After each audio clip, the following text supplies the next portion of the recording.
Bueno, ahora se va a venir una ola de profesionales de la medicina que no tiene nombre. Bueno, tienen nombre, pero la verdad es excepcional. Realmente después no me digan que se pierden esto, no tienen perdón, realmente. Esto es excepcional lo que va a venir. Vamos a empezar con la doctora Janina Cangelosi Alba, es médica cardióloga, posgraduada en nutrición vegetal y medicina canábica de la Universidad Fundación Barceló, especialidad en cardiología, es cardióloga del Hospital Posadas, diplomatura en nutrición vegetariana, Universidad de Belgrano, nutricionista de Alemania. Siempre hacemos este paso de comedia desde las calles de Berlín al Vegan Fest directamente. Posgrado en medicina canábica de la Universidad de Tierra del Fuego. A ver de qué nos va a hablar. Está en otra página.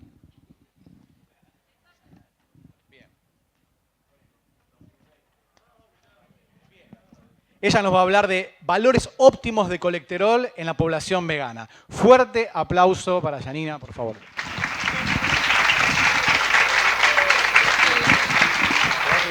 Desde la mitad para acá. Ok.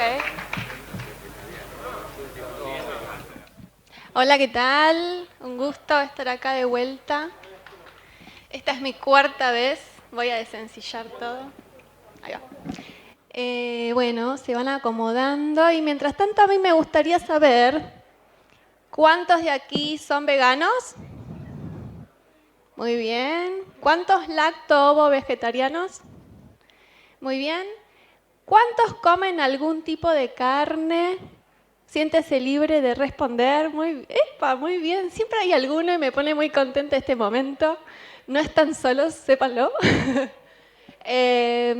Siempre a mí me preguntan si recibo a mi consulta personas que comen carne y por supuesto que sí, porque el beneficio de los vegetales es para todos.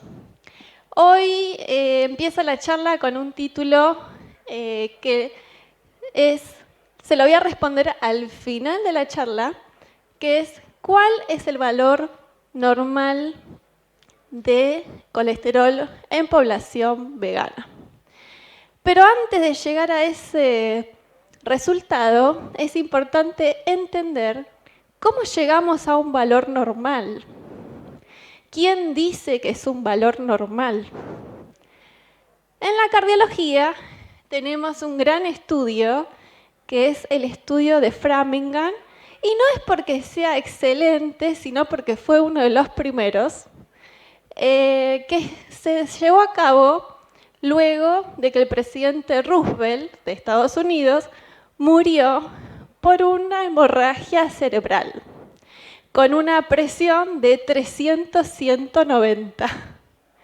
Sí, así es la historia. Y en ese momento se propuso estudiar este lugar, Framingham, una ciudad de Estados Unidos, porque estaba bastante cerca de Harvard.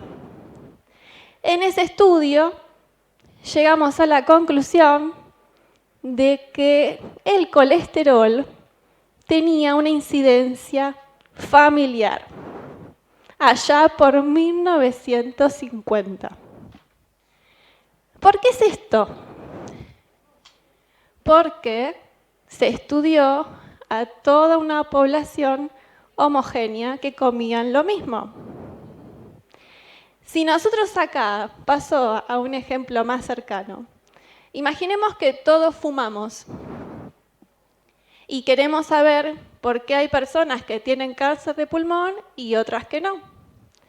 Y como todas fumamos, vamos a terminar concluyendo que es por algo genético, familiar, inherente al individuo y no a su entorno. Con el colesterol pasó lo mismo.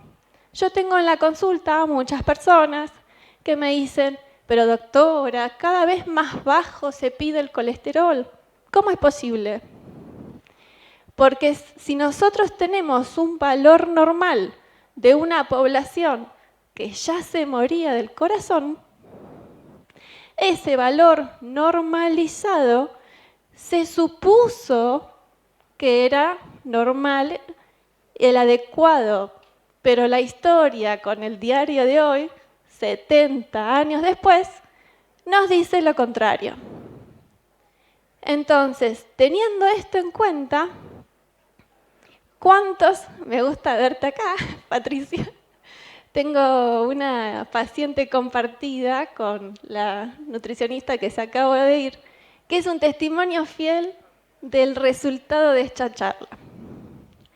Entonces, bueno, tenemos desde la historia que partimos de un colesterol normal, normalizado de 220, 230, y hoy cada uno de ustedes que va al cardiólogo o cardióloga les pide que tenga 200, ideal.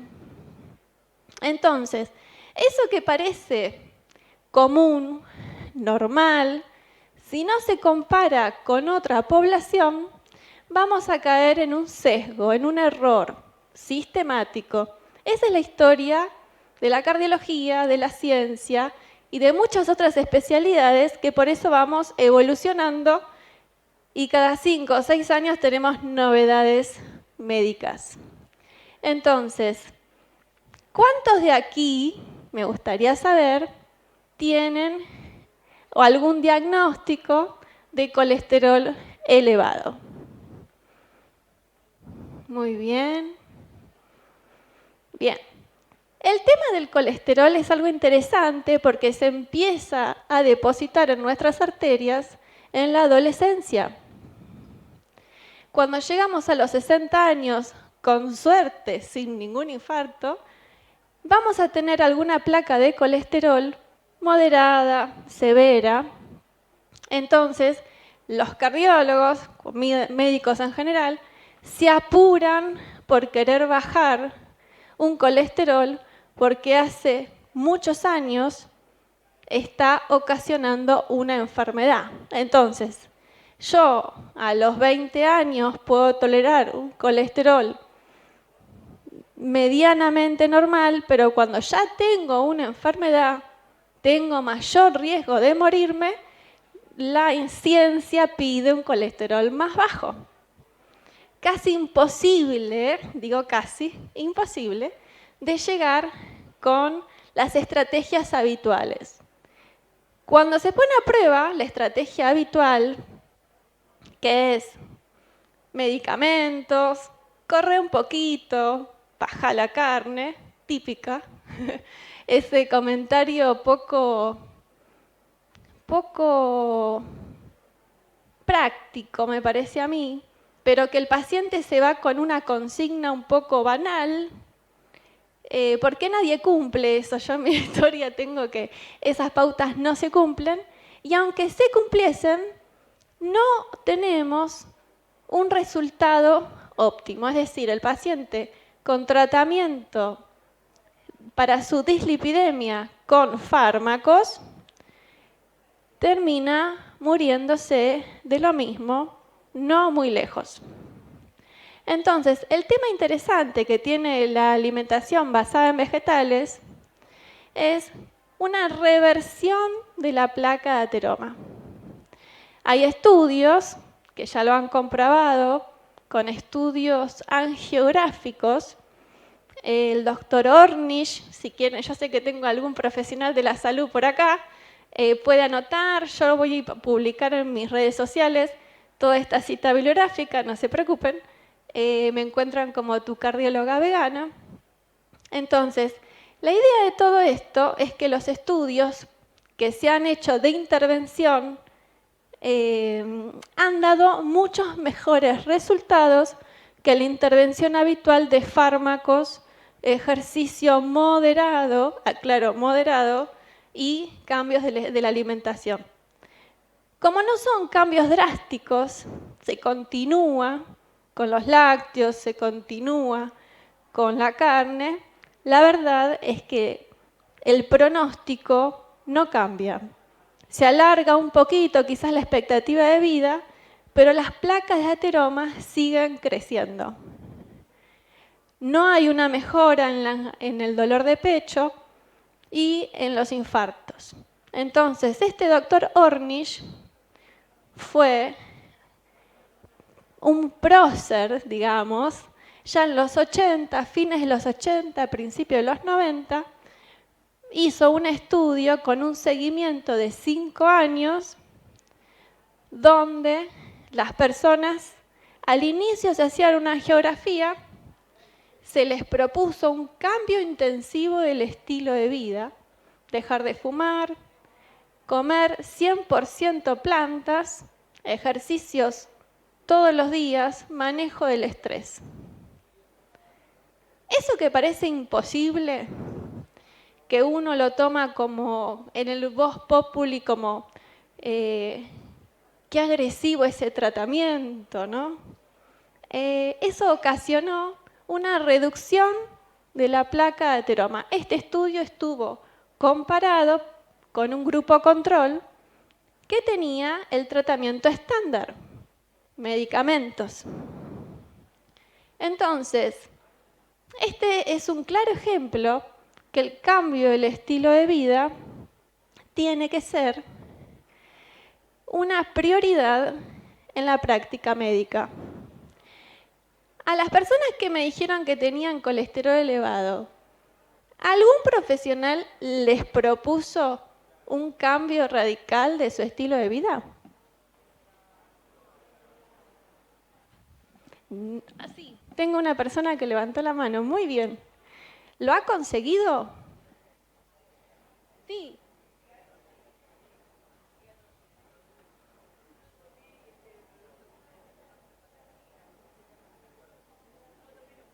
Ok.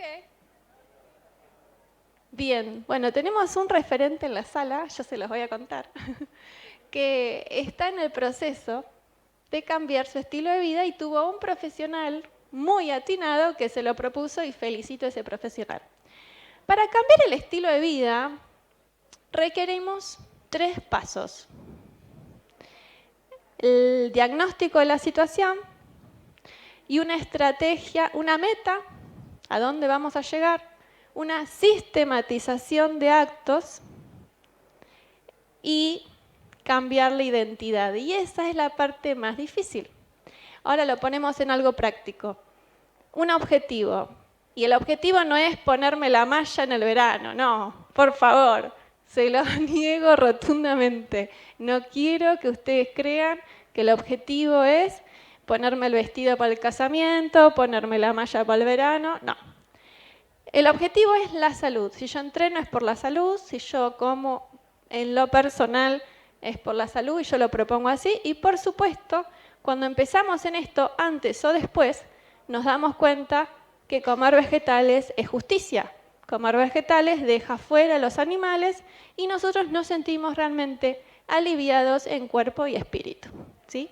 Entonces, cuando decidimos con una estrategia cambiar la alimentación, hacer ejercicio, lo que tenemos que lograr es sistematizar la vida, tener las herramientas que muchos profesionales otorgamos, la lista de compras, recetas, pero lo más importante del cambio del estilo de vida es afrontar las situaciones sociales. Eso es la gran traba y es a lo que a mí más me gusta dedicarme. Cuando yo voy a un encuentro social y me entrego a la deriva de lo de siempre, ¿qué va a pasar? Lo de siempre. Entonces, acá la moraleja es, para cambiar el estilo de vida, yo necesito realmente interpelar esa realidad con mis decisiones. Voy a la mesa de familiares con algo para compartir. Ahora que se acercan las fiestas, se los recomiendo. No se queden haciendo lo mismo de siempre. Pasa con los cumpleaños de los chicos, pasa con las reuniones sociales, con no proponer quizás un restaurante y quedarme comiendo lo de siempre. Esa es una oportunidad que perdemos para lograr adquirir una nueva identidad. Si yo hago todo bien en casa, a puertas adentro, pero cuando estoy en público, con mi núcleo familiar de amigos, no propongo esto nuevo que deseo para mi vida, mi entorno no lo sabe gestionar y no me lo propone. Cuando yo lo brindo, lo muestro, voy a poder realmente cambiar mi esencia. Y eso es lo que todos los entrenadores de hábitos, hay muchos libros, proponen. Entonces, para tener un cambio del estilo de vida, necesitamos convertirnos en otra persona.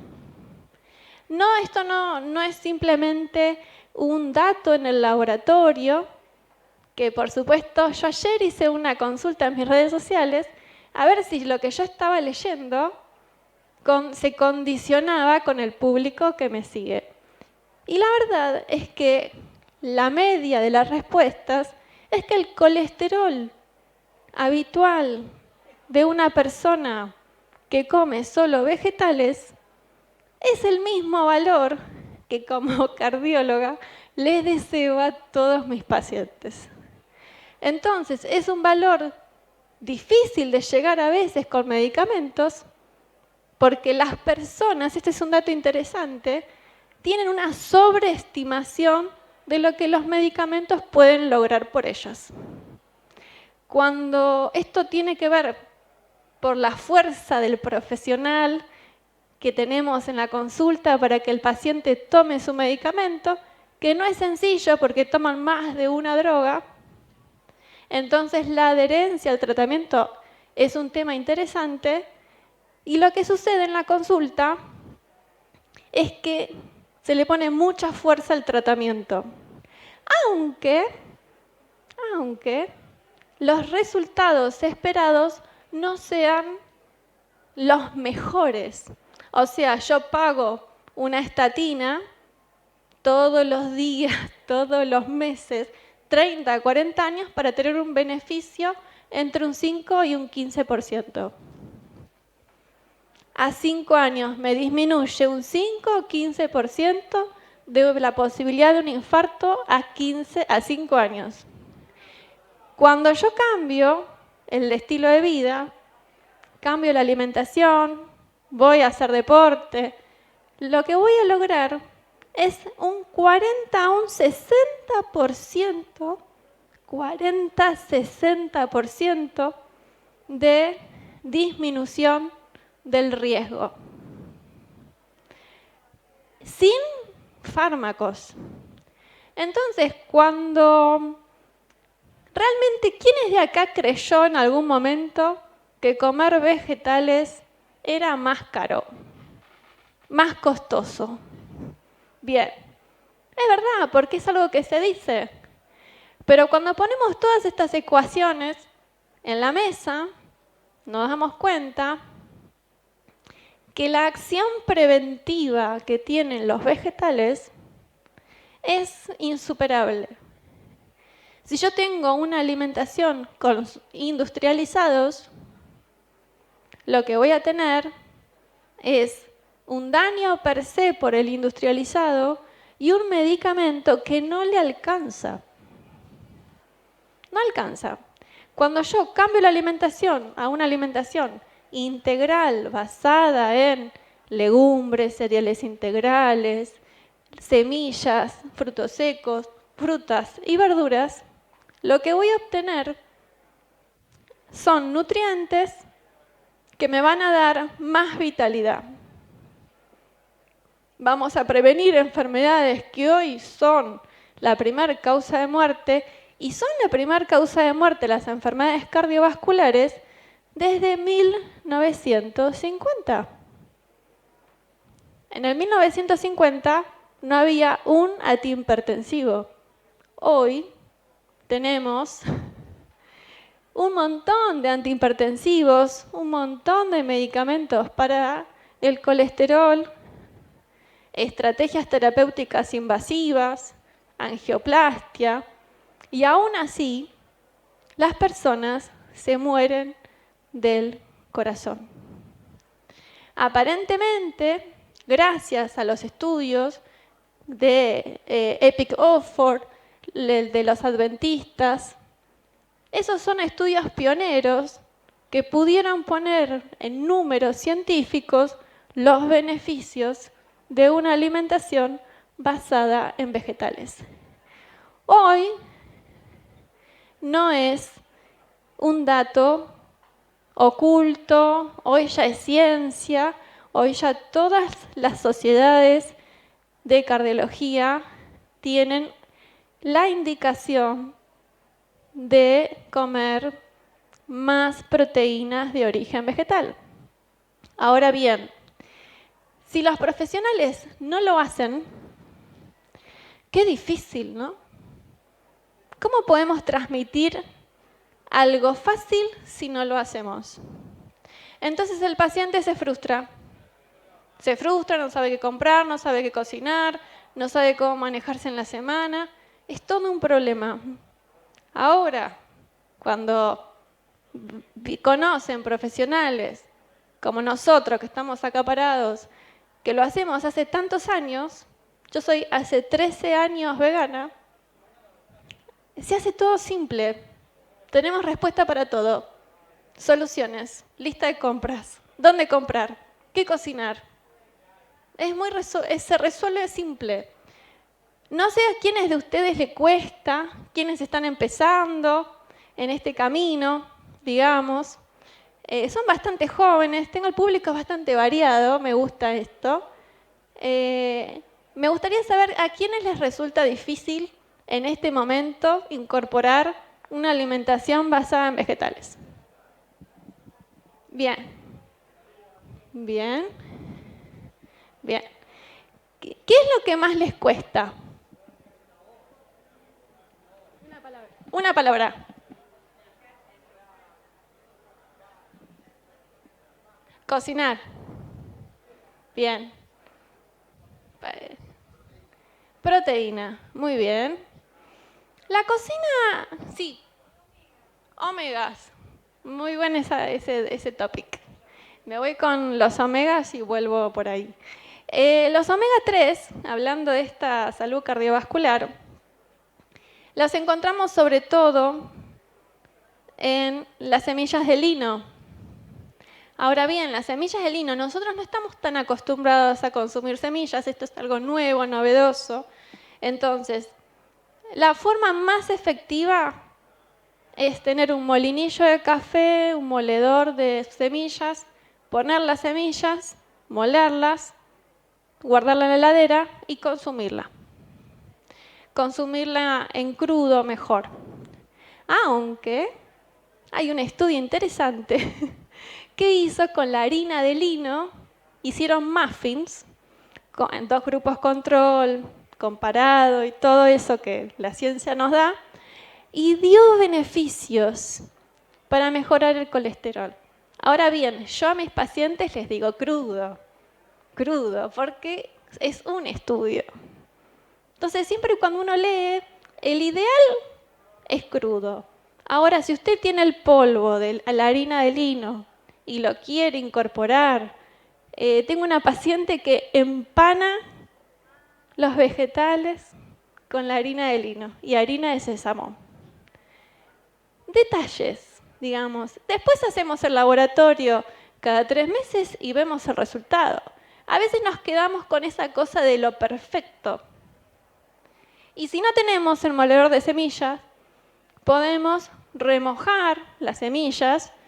No es lo mejor, pero cuando nosotros incorporamos un nuevo hábito, lo mejor es comenzar con lo que tenemos, como sea. Comprar las semillas, saber dónde la compro, saber cuánto cuesta, tenerla en casa y la comenzamos a usar paulatinamente. Si ya lo usé 6 meses, 1 año, llega el moledor de semillas, ¿sí? Pero no retrasemos el uso por no hacerlo bien o perfecto. Vamos por las proteínas. Las proteínas no es algo tan complicado como se dice. Lo que pasa es que pensemos en proteínas. Tenemos una gran industria de proteínas que nos venden baldes de 10 kilos de proteínas, ¿no?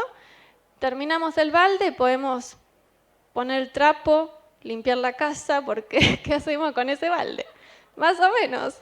Cada vez hay más locales en grandes centros comerciales que proponen proteínas y a ustedes les llega el mensaje como que es un nutriente escaso.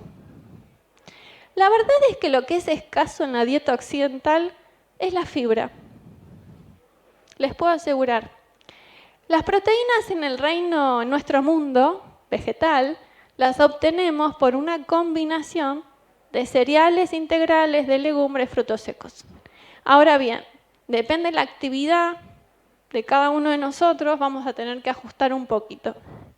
Pero yo les puedo asegurar que depende mucho nuestra actividad si es que necesitamos un batido de proteínas. Yo no lo he dado al momento nunca. Primero por el costo. Yo he tenido pacientes con mucho desgaste energético. Siempre son los bailarines, los que hacen danza, son para mí los más difíciles. Porque tienen un estilo de vida artístico, con todo lo que eso significa, pero son deportistas. O sea que después de su función tienen el tercer tiempo, la cerveza, la pizza y un montón de cosas. Y yo digo, no, para ahí las proteínas, ¿no? Entonces, en ese caso, muchas veces las legumbres, entre comprar un balde de arvejas en polvo en proteína y comprar una lata de arvejas, la lata de arvejas es más económica. Entonces, bueno, la verdad es que es un dato interesante porque muchas veces lo pasamos por alto, pero en la práctica no es tan complicado de adquirir las proteínas, porque las tenemos enlatadas, en frascos, en frutos secos. Es más sencillo. Sí.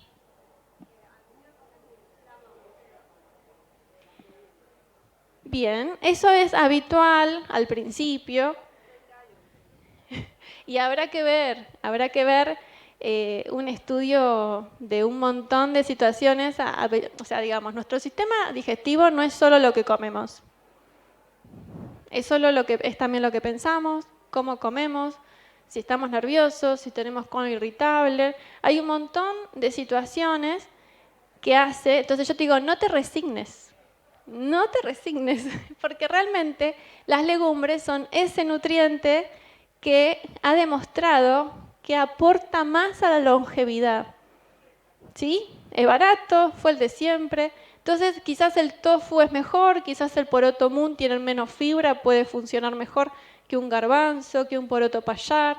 Entonces, eso depende mucho de lo que tengamos en nuestra historia personal, digamos. Pero no desistas. Hay que analizar en profundidad qué pasa ahí. Con respecto a... Sí. No, estoy en eso.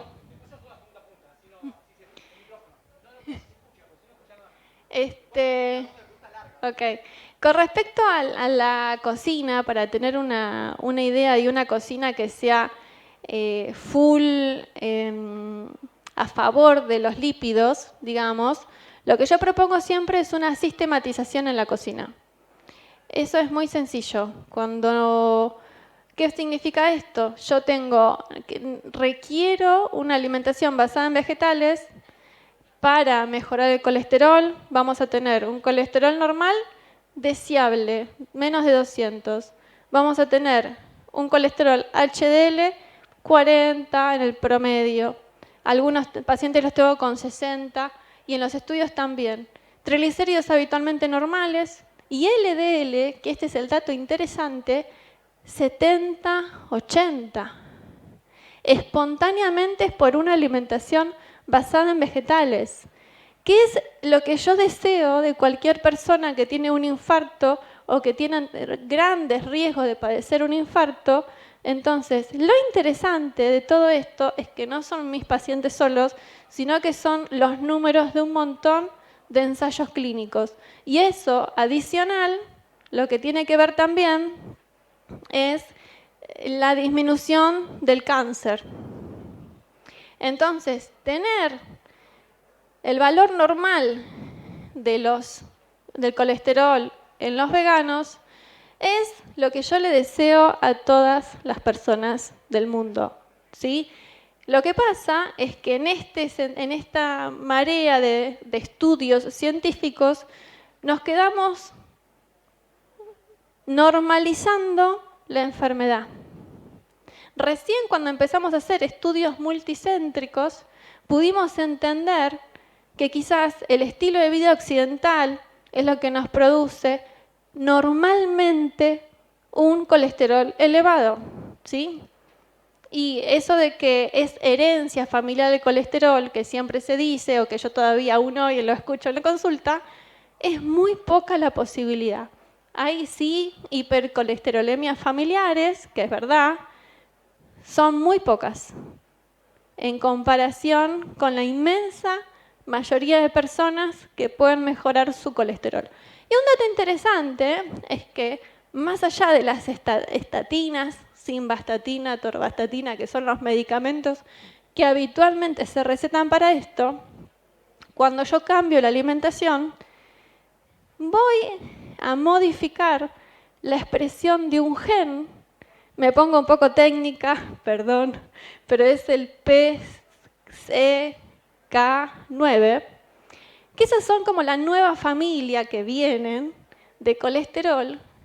Les anticipo que el tratamiento mensual son $14.000, está en fase 3.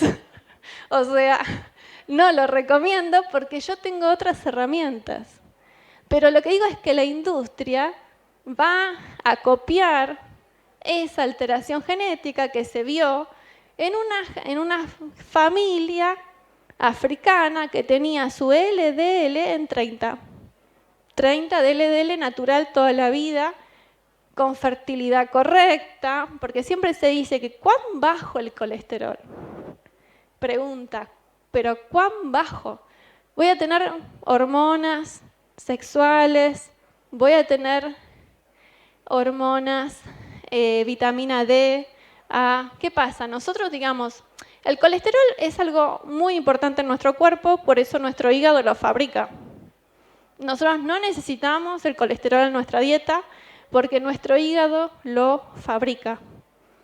Entonces, cuando la sobrecargamos con la alimentación occidental, típica, huevo, carne, leche, lo que se produce es un aumento del colesterol y lo peor aún es cuando se oxida. El colesterol oxidado es un precursor del cáncer.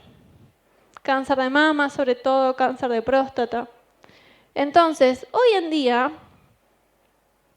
un colesterol deseable, un valor normal de colesterol, ese que parece imposible de alcanzar, se logra con una alimentación basada en vegetales y sin fármacos. Yo creo que esa es la mejor noticia que yo vengo a darles, porque me he cansado de recetar medicamentos, tengo que decírselos, y ahora tengo mucha bibliografía que nos avala. Entonces, siento interesantísimo poder contarles esto y que a todas las personas que son veganas y que les da su HDL un poquito bajo, un 35, no es lo mismo tener un 35 de HDL comiendo full plantas que tener un 35 de HDL comiendo lo del supermercado. No es igual. Entonces, a veces, cuando nosotros queremos evaluar la salud solo por un laboratorio, nos quedamos un poco ciegos. No tratamos papeles, tratamos pacientes, tratamos personas. Y a veces, muchas veces, me pasan el laboratorio, como quizás tengo colegas que les pasa, Doc, ¿me puede mirar el laboratorio a ver cómo está? Y la verdad es que si no tengo la historia clínica, no lo podría interpretar del todo bien.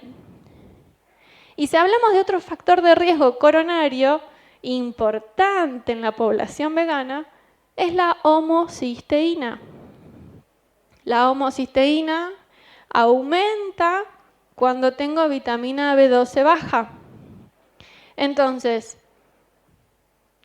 también se tiene que indicar en personas de 50 años que comen carne y también todos nosotros estamos suplementados con vitamina B12, quiero pensar. ¿Hay alguien de aquí que no toma vitamina B12? Muy bien.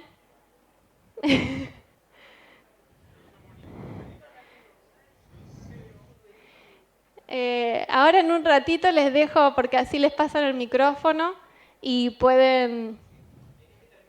Sí, sí. La idea fundamental es que sepan que siendo veganos tenemos que tener un 40 de HDL a 60. Siendo veganos voy a tener un triglicérido normal. Siendo veganos voy a tener un LDL hermoso de 80. Que eso es imposible de lograr. Consúltelo en su familia. Les puedo asegurar que no lo van a lograr tan fácilmente. Y lo interesante de todo esto es que bajamos el riesgo de una enfermedad que hoy es la principal causa de muerte en todo el mundo. Bajamos la incidencia de diabetes, se revierte la diabetes. Entonces, hoy, una alimentación basada en vegetales tiene que ser la primera indicación en cualquier persona que va al médico. Si usted va al médico y no le preguntaron cuánta carne come, cómo duerme, cuánto ejercicio hace, y lo medicaron, estamos teniendo una medicina ineficiente para la salud. Será eficiente para otras cosas, pero ineficiente para la salud.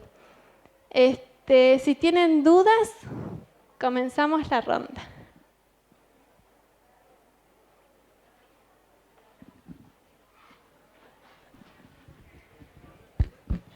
Sí, ahora voy a habilitar la ronda de preguntas. Bien, la señora que quería primero. Con respecto a la comunidad de Loma Linda, la comunidad adventista, que son muchísimos los miembros que superan los 100 años de manera activa y lúcida, creo que incorporaron el uso de aceite de canola de forma coincidente con la fundación propia de la Universidad de La Plata, que hicieron investigaciones, experimentos en Bahía Blanca. ¿Qué opinión te merece ese tema, que quedó un poco en el tiempo, me parece? Y aparte del chequeo de LDL, HDL, etcétera, la lipoproteína A. Y con respecto al dispositivo de atorvastatina, simvastatina, etcétera, teniendo en cuenta que son hipolipemiantes y que el cerebro, las meninges, es grasa, ¿qué efecto deleterio podría tener el uso de estos fármacos a nivel, digamos, de una hipotrofia cerebral? Gracias. No, gracias a usted por la pregunta. La verdad es que siempre se habla de eso, bueno, primero la canola yo no la suelo usar. No es un nutriente, encuentro nutrientes en otras semillas, no soy partidaria de la canola, pero insisto, hay muchas cosas que leemos y yo no la uso. Me voy a quedar ahí, es algo personal.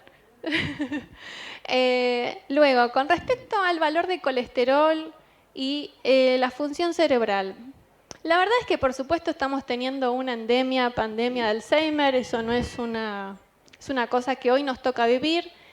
Y el Alzheimer también es una condición de otros nutrientes, ¿no? Por eso que a partir de los 50 años se indica una suplementación con vitamina B12, coma o no carne la persona. Entonces, a veces, para mí lo más interesante es personalizar el caso. Porque si yo hago un examen neurológico y evalúo el riesgo-beneficio, quizás esa persona, si yo con una alimentación basada en vegetales y con aceites poliinsaturados, quizás hasta con un suplemento de EPA y DHA, podría estar suplementándolo perfectamente.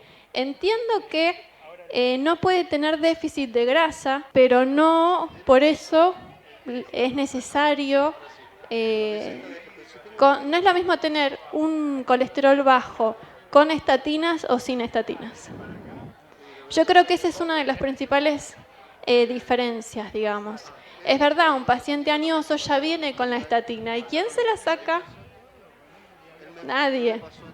Pero también requiere qué estilo de vida tiene el señor. Exactamente, yo me encuentro en eso muchas veces. Pero también hay una ilusión del beneficio del tratamiento farmacológico sobre el cambio del estilo de vida. Si yo logro tener un paciente con cambio del estilo de vida y que no tiene angina de pecho y que le sobre la medicación, yo empiezo a bajarle el antihipertensivo, el antianginoso. Digamos, ese es el estudio de Ornish, lo ha comprobado perfectamente. Un 91% menos de angina de pecho al año. Ese resultado yo no lo he leído con ningún fármaco. Entonces, una angina crónica que viene haciendo dolor a esfuerzos moderados y tiene que tomarse un medicamento para que le deje dolor el corazón, le cambio la alimentación y tenemos un 91% en un año solo. Entonces, ese es el tipo de implementación que nosotros no vemos, sobre todo quienes vemos pacientes añosos, pero es interesantísimo proponérselo. Por supuesto, no es la primera medida proponer sacar la medicación. Siempre digo esto, por favor, no saquemos la medicación a todos mis pacientes o a quienes me escuchan en redes porque es lo primero que hacen. No, hagamos que sobre. ¿Cómo hago que sobre la medicación? Con cambio del estilo de vida profundos. Una vez que estamos ahí, el paciente sigue lúcido, podemos hacer test cognitivos y evaluamos. Yo lo que digo es, démonos el permiso de evaluar el paciente, que interconsulta con neurología cada 3 meses, 2 veces al año. He tenido experiencia, lamentablemente, hablo del Hospital de Clínicas, con mucho dolor lo digo porque amo el Hospital de Clínicas y la UBA, pero que en el sector neurología, sin dar nombres, se niegan a recetar, por ejemplo, una marca conocida, el Polparodoso Forte, porque dicen que a nivel digestivo el metabolismo lo degrada y no se asimilaría, que en realidad sería un mito. Usted me... disiento, absolutamente. De hecho, yo trabajo con un neurólogo que se formó en el UBA, pero esto es interesante porque... Sí. ¿Pero qué dice? ¿Que no se absorbe la vitamina B12 por vía digestiva? No, y sí. Y esa es la medicina que tenemos que esquivar. Bueno, yo le voy a contar un caso para que viene a colación. Sí. Yo he tenido paciente añoso, geriátrico. Vino a la consulta por síncope. Le descarto todas las causas cardiológicas, nada. Resulta que después le hago vitaminas, porque yo, obviamente, vitamina. Vitamina D baja, vitamina B12 baja. Resuelvo las vitaminas, notita al geriátrico, ponga por favor el paciente al sol, suplemente con vitamina B12, cardiológico, nada. El paciente me agradeció la vida, se dejó de caer, digamos. Pero bueno, las vitaminas son importantes, pero no forman parte, es verdad, del dosaje que se estima de las prepagas. Yo consideraría incluso mala praxis cuando a una mujer en edad fértil no se le, y con una sexualidad habitual, no se le consulta acerca del consumo de vitamina B12, porque incluso hasta niegan los resultados neurológicos que generan en los neonatos. Sí, lo que pasa ahora es que el nutriente que... Se estima que la vitamina B12 está presente en la alimentación cotidiana y yo lo voy a volver a repasar. La vitamina B12 viene de las bacterias que pastan. ¿Qué vaquita hoy pasta, mi vida? No, la vaca no pasta, está llena de antibióticos, no tienen vitamina B12, ni los huevos ni la carne. Por eso yo hoy tengo pacientes de 50 años, 45 años, comedores de carne con B12 baja. ¿Quién se los diagnostica? la médica vegana, porque somos los únicos o muy pocos que estamos acá presentes que hacemos énfasis de esto, asintomáticas o quizás con BCM a grande pero no anémico. Bueno, a ver, igual aunque pastaran, los agrotóxicos destruyen todas las bacterias, así que tampoco. A mí me pasa al revés, que en el estudio clínico me sale que está bien la B12, entonces la médica no me quiere dar B12. Yo no sé si tendría que tomarla igual o no. No, hay que ver ahí qué es lo que está bien, porque el valor normal de la vitamina B12 no es, ahí volvemos de vuelta, es un valor normal para no nosotros. El valor de la vitamina B12 marca más o menos a partir de 170, por ahí, depende qué análisis, qué estrategia, digamos. Y la verdad es que muchas veces con un valor normal, inferior, pero normal, de vitamina B12, aún igual nos falta. Y nos falta cuando hacemos una homocisteína, y otra vez hay que insistir en hacer la homocisteína, irnos contra el sistema, porque con una homocisteína elevada yo ya tengo que tratar esa vitamina B12 normal en un papelito, pero insuficiente para todo el cuerpo. Entonces, un solo registro de vitamina B12 no es suficiente, lamentablemente. Claro, además, haciendo, por lo menos en Necochea, los laboratorios están súper desactualizados en lo que es los valores normales, y hoy sabemos que en una alimentación, hoy estamos recomendando valores mayores a 450, 470 de B12, y un laboratorio de rutina, supuestamente 200 sería normal.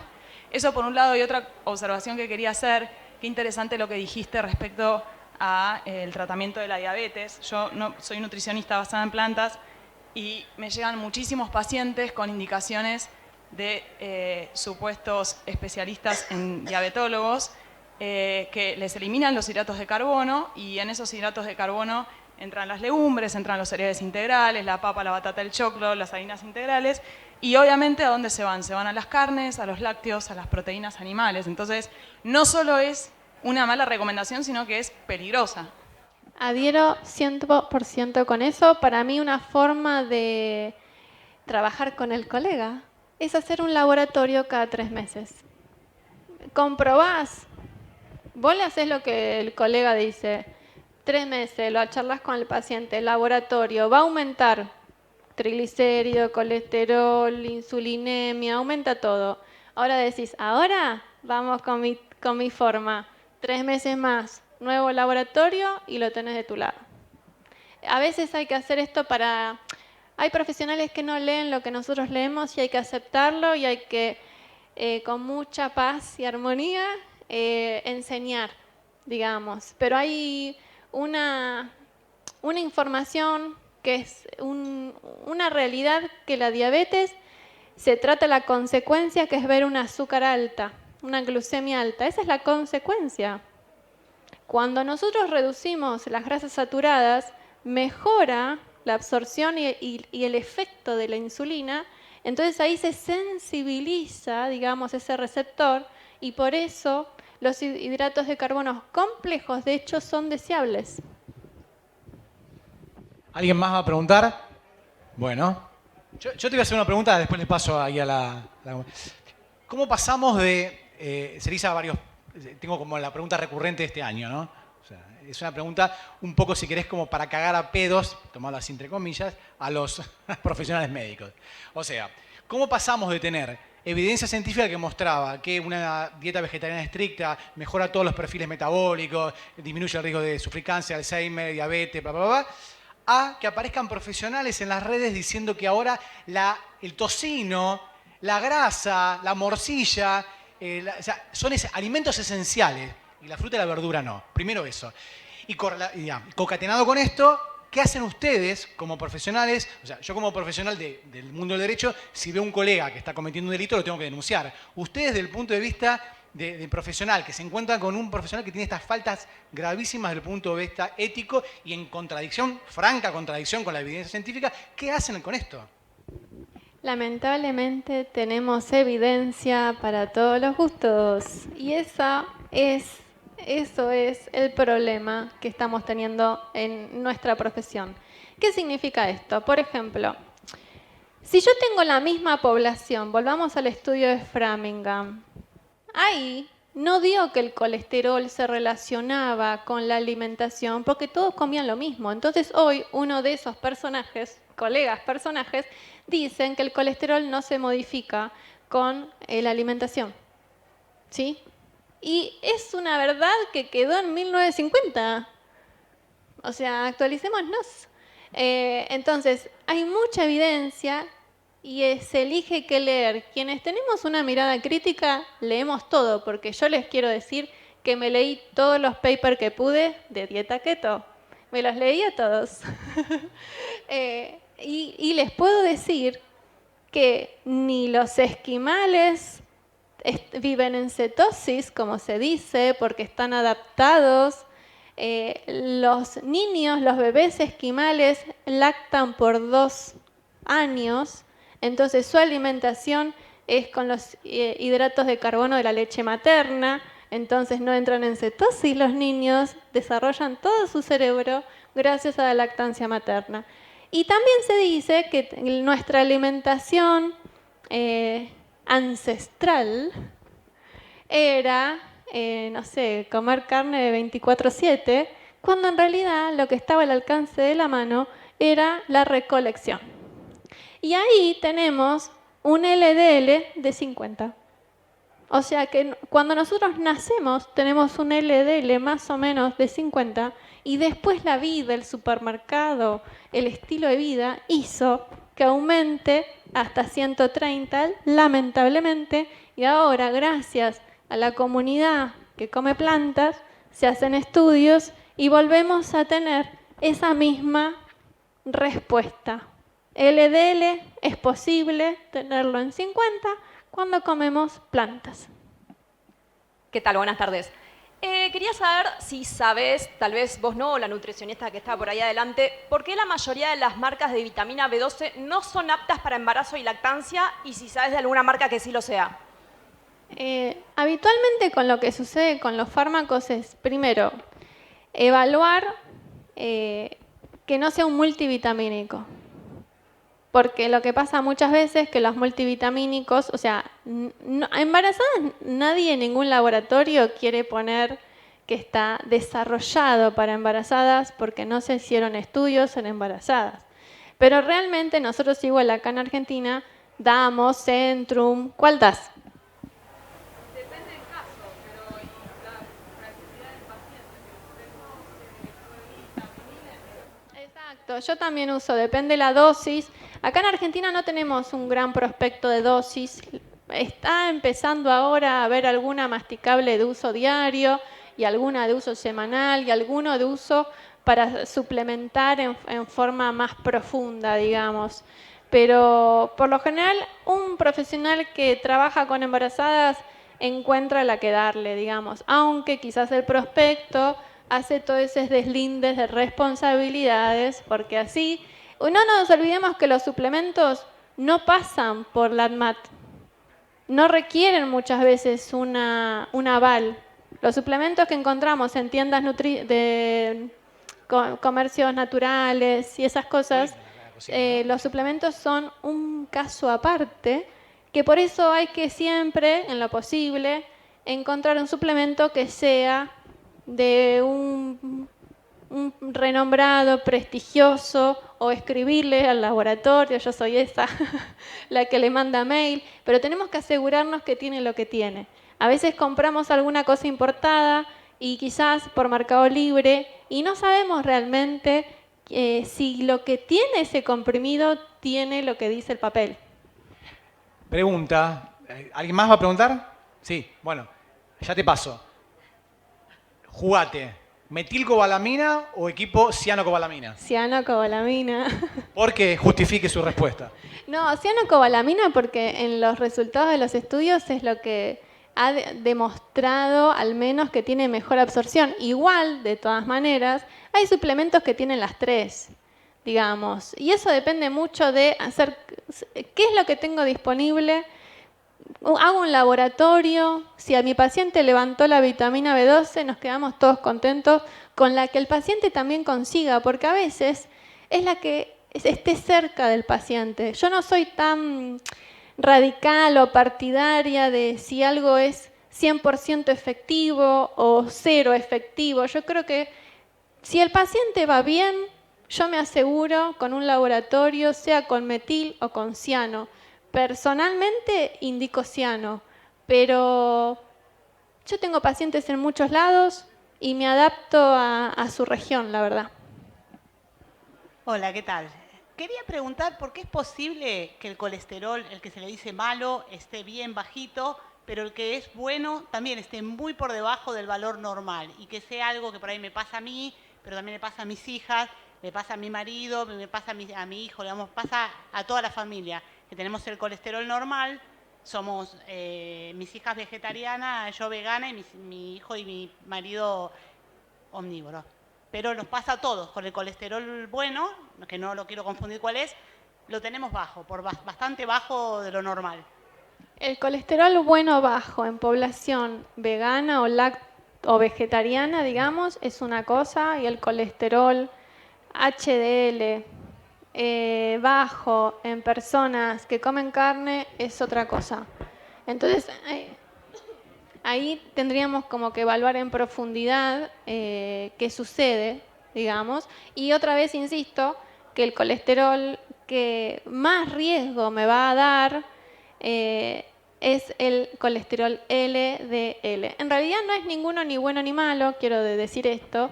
Simplemente son transportadores y cumplen su función, dependiendo cómo estamos nosotros adentro de nuestro organismo. Entonces, a veces lo llamamos bueno y malo porque queremos explicarlo rápidamente en 2 microsegundos cómo interpretar. Pero bueno, la verdad es que son los dos muy necesarios, pero cambia mucho la interpretación del laboratorio según su estilo de vida. Digamos, se ha visto que en personas que son vegetarianas y tienen un HDL bajo, pero el LDL bajo, colesterol bajo, es protector. Baja los riesgos de padecer un infarto, angina de pecho. Y en personas que comen carne, se esperaría aumentarlo, digamos, pero depende mucho cada caso. ¿Quién era la que iba a preguntar? ¿De acá? ¿Por aquí era? Alguien me levantó la mano. Ah, adelante. La última, lo juro.